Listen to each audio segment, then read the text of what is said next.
What's up guys, welcome back to 4x4 Jumpman, and today we're going to be talking about suspension.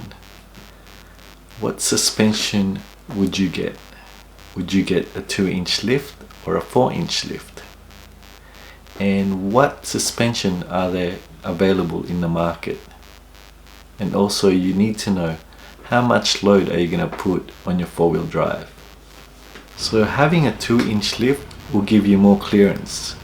It'll allow you to put a bigger tire, as well as you'll have a better angle departure, as well as a approach angle. Okay, so with a 2-inch lift you can do so much more. You can put in a 33 size tire, you can do off-road, and you can do a lot of things with it. That'll also depend on your front bar and your rear bar. So getting a 4-inch lift will also give it more clearance and even bigger tires, although you might need a certificate by the engineer to make it legal in some state in Australia. Also, having 4-inch lift will cost a lot more. You'll probably need a diff drop, you probably need more customization on your vehicle than you think. So the cost for getting bigger tires such as 33s, 35s and 37s, it's a big difference. Going 35 on a 4-inch lift will cost a lot more, even a 37-inch. So even with getting a 2-inch lift, it costs around $2,000 to $3,000, and then if you get a 4-inch lift, it's gonna be more than $3,000. Also, on a 4-inch lift, you're gonna have bigger tires, which mean you're gonna use a lot of fuel, because when you're driving, bigger tires means it's heavier and you need more. You also might need to change your gearing, as well as you might need to pay a lot more on fuel, as it can be costly, and because you need more power, you probably need bigger brakes as well, just to stop, because the wheels are a lot heavier on the 4-wheel drive. So there's a lot of brands in the market for suspension, and most of them are pretty good quality. You just have to know which kind you want, and usually the prices vary from the brand, and also it's really personal preference on what type of suspension you want. So there's brands like Tough Dog, Bilstein, Fox, there's Outback Armour, Old Man Emu, there's TJM, there's Ironman. There's a lot of suspension out there, but there's a particular suspension you should get, and I'll let you know what it is. Okay, with suspensions you can get them as a kit, or you can get them individually or separately. You can either get the shocks and then also get the springs, and depending on what kind of 4-wheel drive you have, you can also get the reliefs. So you can also get a bunch of different brands when you buy your suspension kit. So my advice is best to get a suspension that's adjustable. That way you can change the shock absorber to either being soft for off-road use or being stiff for the highway and daily driving. So that way when you're driving, you'll feel more comfortable when you're driving in a highway where it's flat ground and it's really fast, and also when you're in off-road when it's a lot bumpy. Okay, how the adjustable foam cell shocks work is that when you turn the dial, there's nitrogen and oil in the shocks. So by turning it, the oil will go through the shocks, and that'll help you control how much firmness on the shocks that you want. So the oil will flow through either less or more, giving you the amount of dampening force, and that'll make it either firm or soft. Because if you just get a suspension that's not adjustable, you won't get that choice of changing the firmness or the softness. Your ride will just be the same even on different conditions, on highways and on off-road. So the 2-inch lift that I got is a 9-stage adjustable suspension kit, but with my kit it had different brands. It had a fulcrum leaf, it had the Tough Dog shocks, and then it had the King springs on them.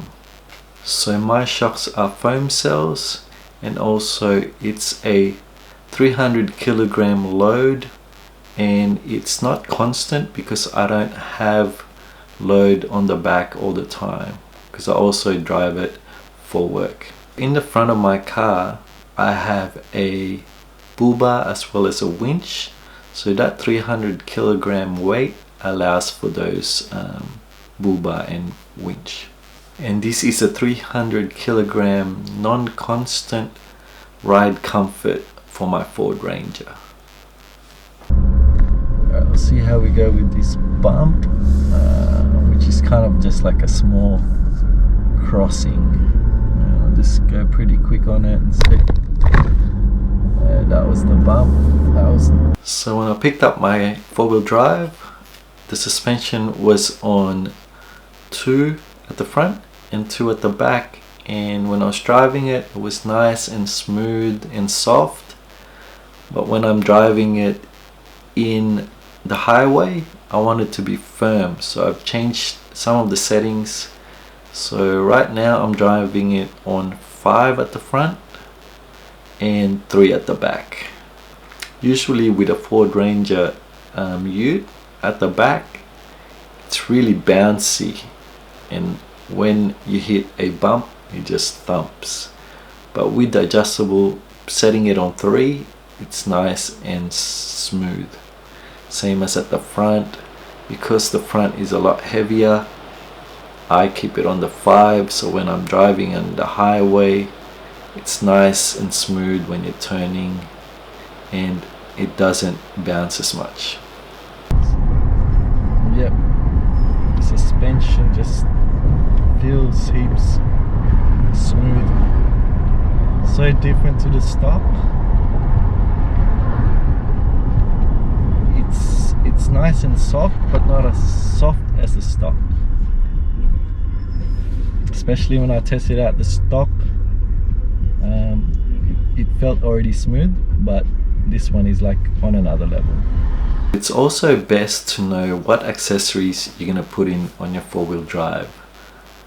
Are you going to put a bull bar, a winch, a rear bar, a canopy, anything that you need for your 4-wheel drive? You need to know how much kilos it's going to be, so that when you do get your suspension, you're going to know how much constant kilograms you're going to need for your 4-wheel drive.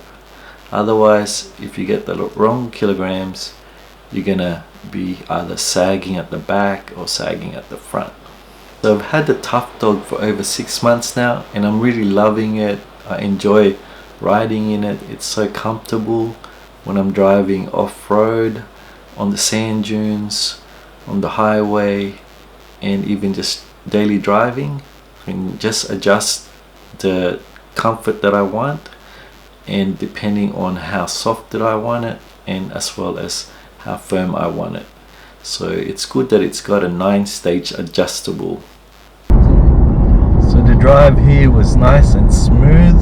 So when we go off-roading onto the sand, I'll change the setting, and I'll probably put it around 2 at the front and 2 at the back, so that way it'll have more bounce. And usually when I go off-road, either in the sand dunes or in the dirt where there's rocks, mud, I'll set it to 3 at the front and 2 at the back. That'll have all the flex, soft, bouncy smoothness, so that when I'm driving on off-road it's nice and comfortable. As I said before, 2-inch lift is more than enough. If you go to 4-inch, it's gonna cost you more, bigger tires, more fuel, also all the mods that you have to do when getting a 4-inch lift. Also, it's not legal to have 4-inch, so you might have to get engineering certificate for it just to make it legal, and you'll have a lot of issues when you're having a higher 4-inch lift. So comment below on what brand of suspension kit you want to get, and let me know on what other video you want me to do. Hey, what's up guys, welcome to my YouTube channel. So today I'm just going to measure my suspension. I'm going to see what the stock height is, and I'm going to compare it once I do my 2-inch lift. So I'm going to measure it now. I'm just going to measure the front first, and then I'll measure the rear. So I'll measure it from the guard, and then when I do it again, I'll do the same.